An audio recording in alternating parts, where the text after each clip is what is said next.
Someone actually snuck into Area 51. And what he found inside is complicated.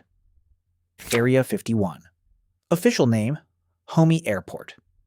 Location, the Nevada Test and Training Range, about 83 miles northwest of Las Vegas. It didn't even officially exist until 2013 when the CIA finally declassified documents confirming it was real. Our intruder, however, did not wait for declassification. He had a backpack, a flashlight, a granola bar, and absolutely no plan. The perimeter fence is the first obstacle. It is not a simple chain link situation. Motion sensors are buried in the soil. Pressure plates, cameras that see in total darkness. The trespasser drops to his stomach and army crawls under a gap in the fence, which he found on a Reddit thread from 2007. He makes it. He is now, technically, inside Area 51. And then the white trucks appear. These are the infamous Cammo Dudes, not military, private security contractors hired to patrol the perimeter of the installation. They do not arrest you. They call the Lincoln County Sheriff, and they watch you the whole time. Our unlucky hero dives behind a Joshua tree and holds his breath. The truck slows, stops. A spotlight sweeps left. Then the truck moves on. Lucky. He moves toward the base, and the first myth he stumbles into, Groom Lake itself. Groom Lake is a dry lake bed, a natural runway essentially. That flatness is why the U-2 spy plane was tested here in the 1950s. The base was built by the CIA's classified Aquatone program, designed by Kelly Johnson at Lockheed's Skunk Works. Strange lights over Groom Lake? Almost always explained by test flights of classified aircraft at odd hours. But try telling that to the people who drove to Route 375, the extraterrestrial highway, and watched something impossible move through the sky. Our intruder looks up. Something does move. Fast. Silent. Gone. He blinks, keeps walking. This is fine. Next stop. The thing everyone comes here for. The Roswell connection. In July 1947, something crashed near Roswell, New Mexico. The Army Air Force initially called it a flying disc, then retracted that, called it a weather balloon. In 1994, the Air Force released a report. The debris was from Project Mogul, classified balloon arrays designed to monitor Soviet nuclear tests. Fascinating. But does any of that wreckage end up in Area 51? The rumor says yes. The paperwork says nothing. He finds a door. It is labeled storage. He goes in anyway. Inside he finds crates, old ones, stenciled with military unit numbers. Nothing moves, nothing glows. It smells like a hardware store. Slightly anticlimactic, he moves on. Next, the underground cryo chambers. One of the most persistent rumors surrounding the base.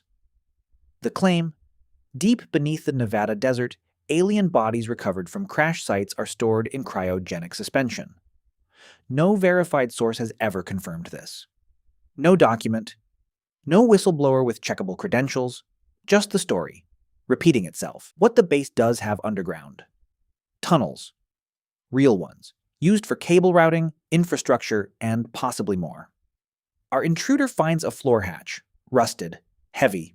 He pulls it open. Below, concrete steps. Dim lighting, the sound of ventilation fans, no bodies, no aliens in capsules, just pipes, wiring, and a thermostat set to 68 degrees. He follows the tunnel south. The tunnels leading to S4 are the next legend on the list. S4 allegedly sits about 15 miles south of the main Area 51 complex, near Papoose Lake, a separate, even more classified facility. This is Bob Lazar territory. And Bob Lazar changes everything. In 1989, Bob Lazar appeared on Las Vegas television station KLAS-TV and made a claim that rearranged the entire UFO conversation. He said he was a physicist hired to work at S4, that he was shown 9 extraterrestrial craft, that he was tasked with reverse engineering their propulsion systems. The propulsion system, he said, ran on an element he called Element 115. Element 115 did not officially exist in 1989. In 2003, scientists synthesized it. In 2016, it was officially named Moscovium. Does that validate Lazar? Physicists say the stable isotope he described doesn't match what was actually synthesized. The debate is very much ongoing. Lazar's academic credentials have never been fully verified. MIT and Caltech have no record of him. His supporters say those records were deliberately erased. His critics say they were never there. It depends entirely on who you choose to believe. Our trespasser reaches the end of the tunnel. A door. Locked. Keypad. Red light. He types 1234. Denied. The light stays red. He goes back upstairs. Some doors are not meant to be opened, or the code was just very specific. Above ground now, and there it is. Hangar 18. The name itself is basically mythology at this point.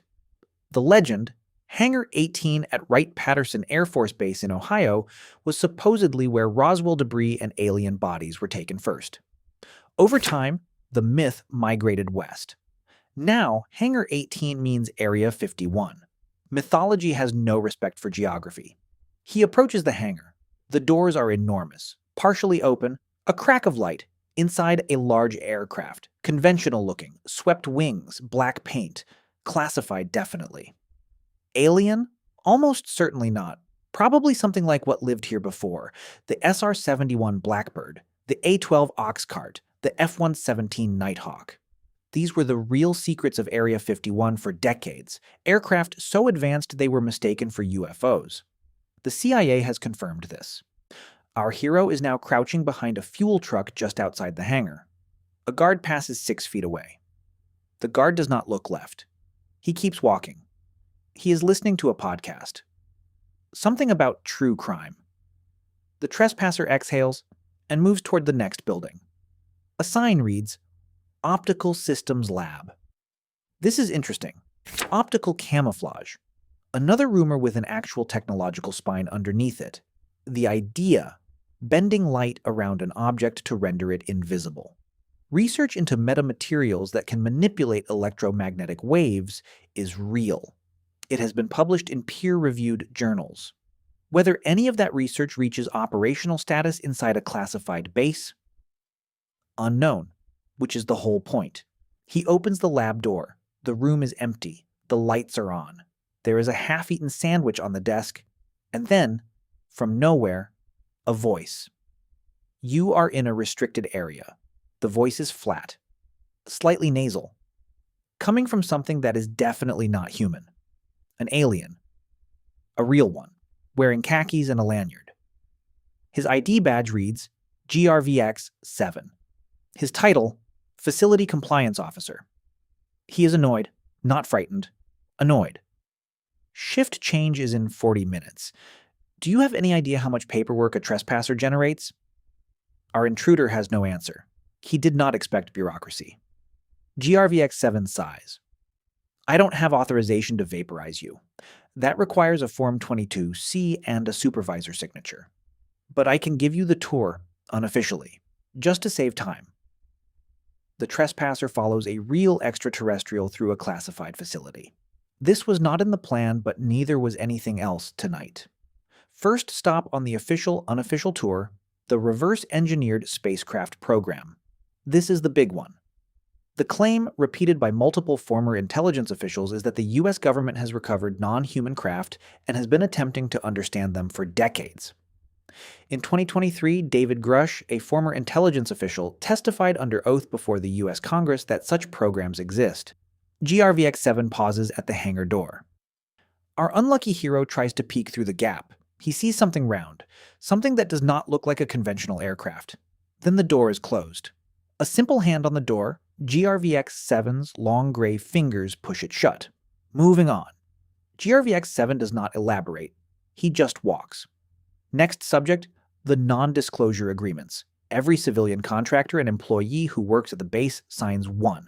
Not just a standard NDA, a security indoctrination briefing. Specific clauses about what cannot be discussed ever, under penalty of federal law. Workers are bussed in. Janet Airlines, a real fleet of unmarked red-striped planes flying out of a classified terminal at Las Vegas McCarran Airport. Employees cannot tell their families where they work. Some families lived with the secret for decades. Fascinating situation, says GRVX-7. I signed one too. Technically, I'm not supposed to be talking to you. He pauses, looks at the document, looks at our intruder, keeps walking. They pass through a corridor lined with photographs. Old ones. Pilots from the 50s, 60s, 70s. Faces that knew things. Some of those pilots would have been the source of UFO reports, flying classified aircraft that civilians could not explain. The CIA estimates that more than half of all UFO sightings reported in the late 1950s and 1960s were actually classified aircraft from Area 51, which still leaves a smaller slice. Unaccounted for, that smaller slice is the one that keeps people up at night. GRVX-7 stops at a window. Outside, the Groom Lake basin stretches out under starlight, completely flat, completely still. There are things in the sky tonight that your governments have agreed not to explain publicly, says GRVX-7. The trespasser stares at those lights. They do not move like aircraft.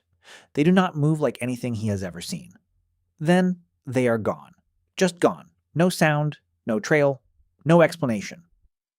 Moving on, says the compliance officer again. He really wants to wrap this up.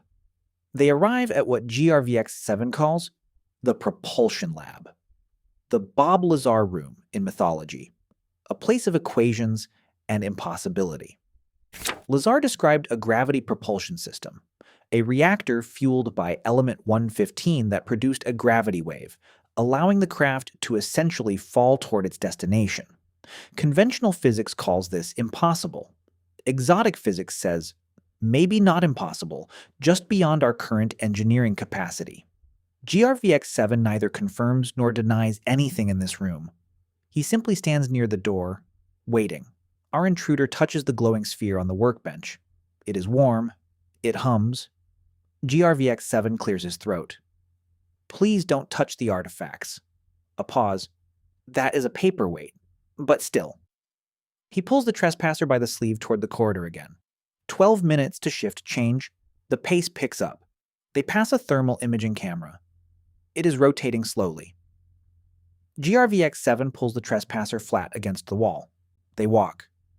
GRVX-7 seems almost nostalgic for something. He says nothing for a long moment. Then, we have been here a long time. Longer than the base, longer than the state. You build things. We watch. Occasionally we consult. Consult? Asks the trespasser. GRVX-7 stops. On the propulsion systems. Among other things. It is a contractual arrangement. 1947. The year Roswell happened. GRVX-7 replaces the document. You read too much into things. They exit through a side corridor. Above them, the Nevada desert sky, open and enormous. GRVX-7 points to a gap in the outer fence. That is the way you came in. The sensor reset window is 4 minutes from now. You should move. The trespasser doesn't move. He has one more question. Is any of it real? The aliens, the ships, all of it?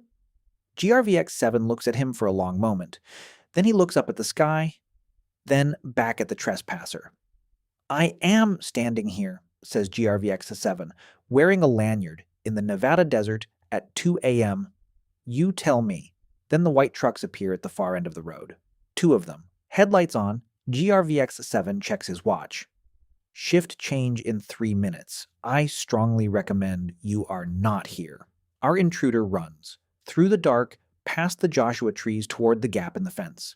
The sensor window is counting down. He drops to his stomach. Crawls. The fence passes above his head. He is out. He stands. The Nevada sky is enormous. The base is behind him. He is breathing hard. The trespasser walks back to his car parked on Route 375. He does not tell anyone what he saw.